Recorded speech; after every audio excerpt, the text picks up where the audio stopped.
Thank you so much for doing this. Thank you for having me. Oh my god, it's What a pleasure. episode is this? It's episode 4, people. Raw 4. Raw! Gabby's a supporter. She's been watching these videos. I have. Okay, I am getting really toasty, but it's okay. You know it's when just, you get hot, like your eyes start to water a bit? Yeah, a little bit. You still look really pretty though. Okay, so Gabby. Hi. You're awesome. You basically do everything. Music, modeling, just super fashionable. But okay, so first question that I have for you is, how did you get into modeling? I started modeling when I was 5. Okay. I'm 21 now, and I think it was like, I wasn't modeling all throughout life, because there was a season when I was like a kid and I did like kid modeling, like the Targets, the Gaps, like stuff like that. And then I was in school and had awkward phases, and then in high school I loved doing like theater and stuff like that, so I kind of stopped. And then after high school is when I switched to the women's division, and that's kind of when stuff started happening. So I feel like it was like 2 different seasons of modeling. Yeah, you've been in this your whole life. I had no idea actually.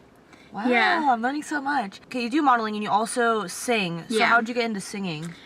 Also at 5, because my older sister is just really natural at singing, and she just has like that natural gift, and I wanted to be like her, and so Aww. we would always like jump on the coffee table with like a broomstick and like pretend that we were singing, but I could not carry a tune at all. So my mom put me in voice lessons, and then I went to this like performing arts school called Vivace in Chinatown on the weekends, and we would learn and we would do like little showcases in parks and stuff like that. And then after high school I met this guy Phineas, who I started making like original music with, and he started producing for me, and then it just kind of like opened up this world of putting music out and developing a project. So I think so many people feel like they have to have a really expensive studio and like expensive gear and top-notch producer and like whatever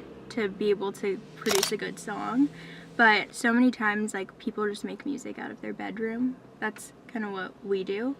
And so yeah, I think also going into it with no expectations, like putting something out just because you love to do it, not because you want to like be success or be famous. Yeah. So if you actually genuinely love it, then you won't care about the process. Exactly. What is like one of your goals in music?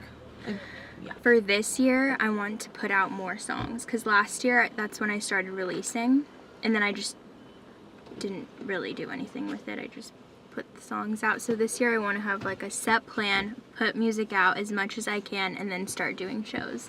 That's like my favorite thing, is performing live. So I want to start doing that. Yeah, of course you're gonna come. So I really want to start doing that. And who inspires you? Like, who are some inspirations for music? I'm really inspired by my friend Phineas. He's just like the best writer, producer, singer, like everything. He just excels in that space. And then artist-wise, I love Sabrina Claudio right now. Do you know her? No, I need to listen. Oh, someone told me about her. Yeah. So she's like really cool, because she's kind of urban, but then she has like a jazz and R&B side, and you know bossa nova? Like, I think so. It's like live band sounding. She incorporates all of that, so it's like a completely new sound that I haven't heard before, and I think that's really, really fun. You have such like a great style. Like, how did you develop that? I don't know. I feel like my style changes all the time, and it has definitely changed from like a year ago. I look at pictures, I'm like, wow, I would never wear that. But I think I try to mix pieces. I feel like sometimes I dress like a boy, because I'm always in like trousers and sneakers and like big clothes. But I think it's just kind of whatever makes me feel confident, because for a while I was like, I had this idea in my head like, oh, I'm a model, I should dress like a model like all the time, like skinny jeans and like a tank top, and if I wore something that maybe didn't make me, it wasn't like flattering, I would be like, oh my gosh, I can't wear that, because you know, I need to like look my best all the time. So once I kind of stepped away from that and was just like, I really like these pants, like let me make it funky with like a leopard top and then like whatever this sweater is, like the Adidas, I don't know.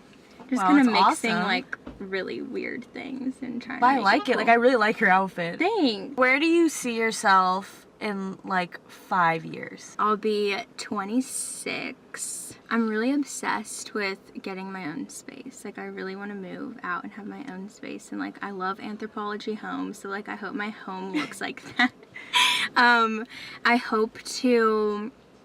I hope to live in Europe for a little bit and like maybe work there. I just really want to travel more and then see if I can incorporate like music, whether that's like playing shows in another place or like working with brands that I really love.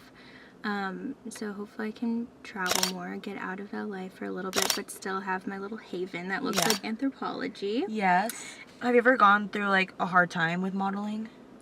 Yeah, just because I think when I was doing it as a teen, I wasn't really going out for the things that I am now. So it was like easier to just kind of, I don't know, not really worry about like how you look as much. And because you're just doing like mainly commercial stuff. So I don't know.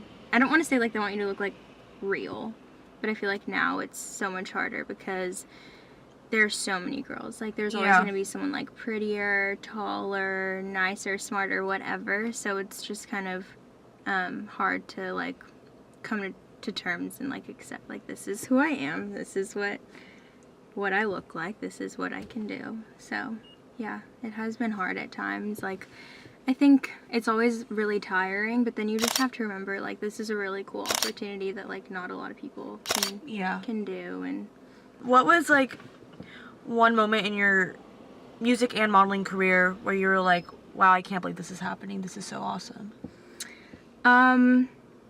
In modeling was when I got to work for ASOS, and that was a brand that I really, really wanted to work for, and I got to go to London on top of that, and then I was working for like 5 consecutive days, just like getting to work for a brand that I really love the clothes, I love their styling, I love like how they do hair and makeup and everything. So that was really fun, and just like getting to grow, because I think even their creative aspect of their photos, like they do e-com so well, and it's really cool. And just like a little thing, like they love when hair is in your face, and I would always be like, oh, get the hair out of my face, like, and so they kind of trained me to like look at a photo differently and just be different with that. So that was cool for modeling. And then for music was a few of my songs were like placed on Pretty Little Liars, which was cool. It was like a show that I obviously like grew up watching, and it was on the finale of like the whole series, so I thought that was really cool. Like my first music thing got to be on something that I grew up watching, so that was a really cool moment. Yeah. What is some advice for girls that want to be models and feel like that's how they can be more validated in the world? If you don't know the person personally, it's so easy to think like, oh, they probably have like a perfect life and like everything about them is perfect, because you only see the good in them, and like you only see like the final picture, which has been retouched so many times, or like maybe it hasn't, but it just looks amazing. And so it's easy to like put yourself down being like, oh, they have it all. But I think it's important to remember, like, sometimes I'm having a really bad day, but I post a picture from like a few days ago or like a week ago where everything was like really good, and then I posted it and I'm like, wow, I feel like I'm lying, because like I like would just cry before this, and then I'm like posting a photo of myself super happy. So I'm like, you don't always see the full story or the full person, so you kind of have to remember, like, people that you look up to on Instagram or like models that you look up to have bad days too, and like they probably look really perfect online or like in the photos that you love, but like they go through stuff all the time. They go through stuff, and like they have bad days too. So yeah, but like no one's gonna post about that. Some people do, but it's not the common thing to do, to post about the negative stuff. Thank you so much for doing this. This was really fun. Thank you. Okay, well, comment down below someone you'd want to see me interview next. I think I have a list of people, but I'm open to suggestions, obviously. Yeah. Gabby's the best. Follow her, listen to her music, leave her nice comments on her photo. Okay, bye! Bye!